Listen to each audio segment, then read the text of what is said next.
एखादी व्यक्ती संपूर्ण देशाच्या कामगार चळवळीची दिशा खरंच बदलू शकते का? आज आपण अशाच एका व्यक्तिमत्वाबद्दल जाणून घेणार आहोत, दत्तोपंत ठेंगडी, ज्यांनी केवळ एक संघटना नाही तर एक संपूर्ण विचार दिला. एक असा विचार जो त्यावेळच्या राजकीय समीकरणांच्या खूप पलीकडचा होता. बघा, स्वातंत्र्यानंतर भारत एका नव्या उमेदीने उभा राहत होता. पण कामगार चळवळीसमोर एक मोठा पेच होता. या कामगार संघटनांनी नेमकं करायचं काय? त्यांची भूमिका काय असावी? फक्त कोणत्या तरी राजकीय पक्षाचं एक साधन बनायचं की राष्ट्रनिर्माणाच्या मोठ्या कामात आपलं योगदान द्यायचं? हा एक असा प्रश्न होता ज्याने तेव्हा संपूर्ण कामगार क्षेत्राला ग्रासलं होतं. तेव्हा मैदानात दोन मोठे खेळाडू होते.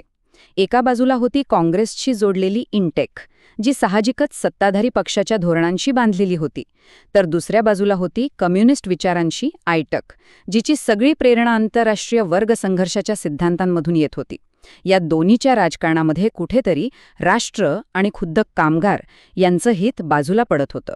एका अशा नव्या आवाजाची गरज होती जो म्हणेल, नाही, आधी देश. आणि याच गरजेतून एका नव्या दिशेचा शोध सुरू झाला.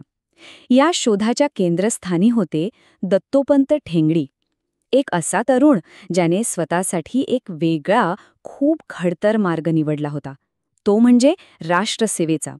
चला, त्यांची गोष्ट जरा जवळून पाहूया. 10 नोव्हेंबर 1920 वर्ध्याच्या आर्वी गावात जन्मलेले दत्तोपंत ठेंगडी हे एक विलक्षण व्यक्तिमत्व होते. म्हणजे बघा, कायद्याची पदवी घेतल्यानंतर त्यांच्यासमोर एक उज्ज्वल करिअर होतं, पण त्यांनी तो सोपा मार्ग नाकारला आणि राष्ट्रसेवेचा मार्ग निवडला.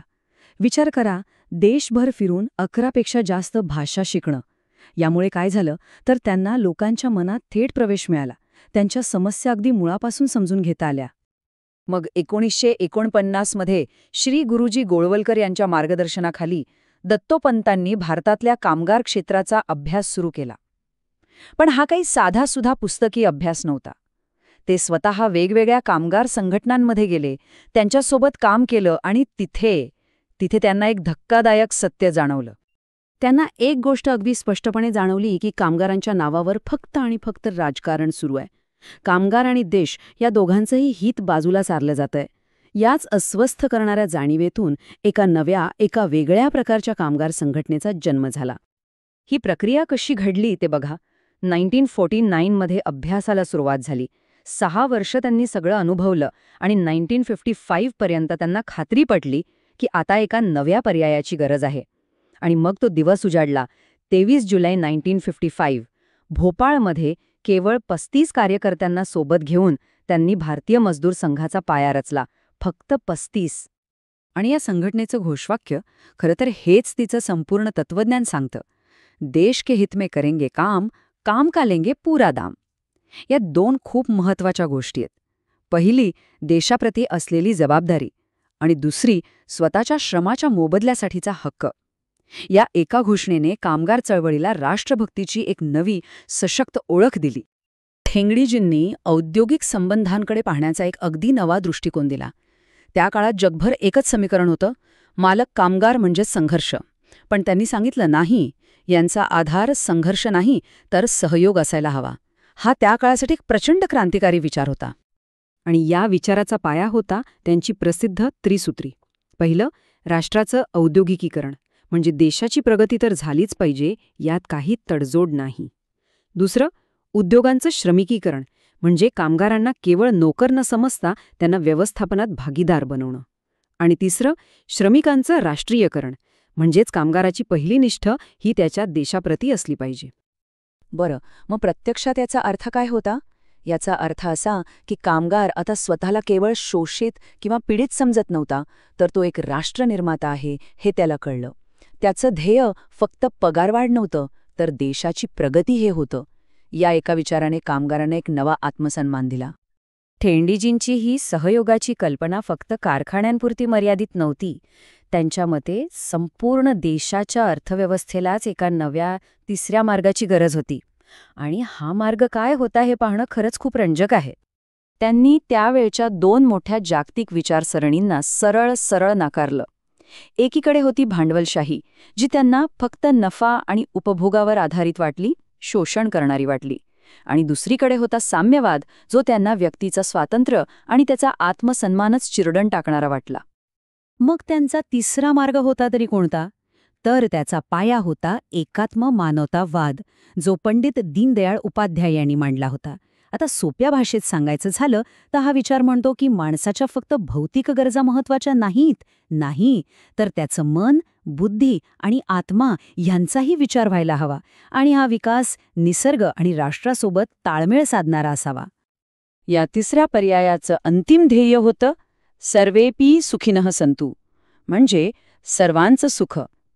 ही एक अशी व्यवस्था होती जिथे भौतिक समृद्धी म्हणजे वृद्धी आणि आंतरिक समाधान म्हणजे सिद्धी यांचा समतोल साधला जातो.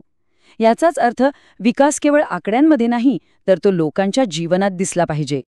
आणि हो, हे विचार फक्त भाषणांपुरते किंवा पुस्तकांपुरते मर्यादित नव्हते. जेव्हा देशाला गरज पडली तेव्हा ठेंगडीजी रस्त्यावर उतरले आणि त्यांनी हे विचार कृतीत आणून दाखवले.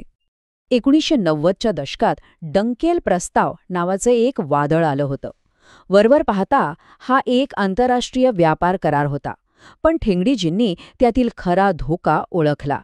त्यांना भीती होती की यामुळे विकसित देश भारताच्या बाजारपेठेवर कब्जा करतील आणि इथले कामगार आणि शेतकरी देशोधडीला लागतील. या आर्थिक आक्रमणाविरोधात त्यांनी एक देशव्यापी आंदोलन उभं केलं. त्या आंदोलनाची ताकद किती होती हे दाखवणारा हा एक छोटासा आकडा बघा, 317. 1993मध्ये दिल्लीत झालेल्या मोठ्या मोर्चासाठी केवळ सातारा शहरातून इतके कार्यकर्ते गेले होते. केवळ एका शहरातून. त्या मोर्चात सहभागी झालेल्या श्रीराम नानल यांचा हा अनुभव ऐकला की अंगावर अक्षरशः काटा येतो. ते म्हणतात, 24 तास उभ्याने प्रवास, पण कुणालाही थकवा जाणवत नव्हता. याला म्हणतात राष्ट्रप्रेमाने भरलेली कामगार संघटना. हे शब्द त्या आंदोलनाची खरी भावना आणि ताकद दाखवून जातात.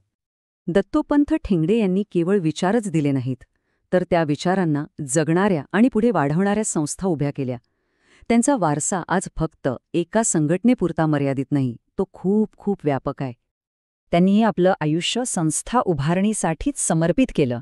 1955मध्ये कामगारांसाठी भारतीय मजदूर संघ, मग 1979मध्ये शेतकऱ्यांसाठी भारतीय किसान संघ आणि 1991मध्ये स्वदेशीच्या रक्षणासाठी स्वदेशी जागरण मंच.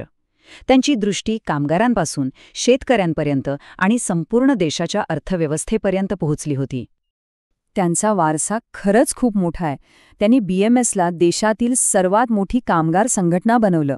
12 वर्ष खासदार म्हणून त्यांनी देशाच्या धोरणांवर प्रभाव टाकला आणि सर्वात महत्त्वाचं म्हणजे त्यांनी एका अस्सल भारतीय आर्थिक विचाराला जन्म दिला. म्हणूनच त्यांना इतक्या आदराने राष्ट्रऋषी म्हणून ओळखलं जातं. शेवटी एक महत्त्वाचा प्रश्न उरतोच.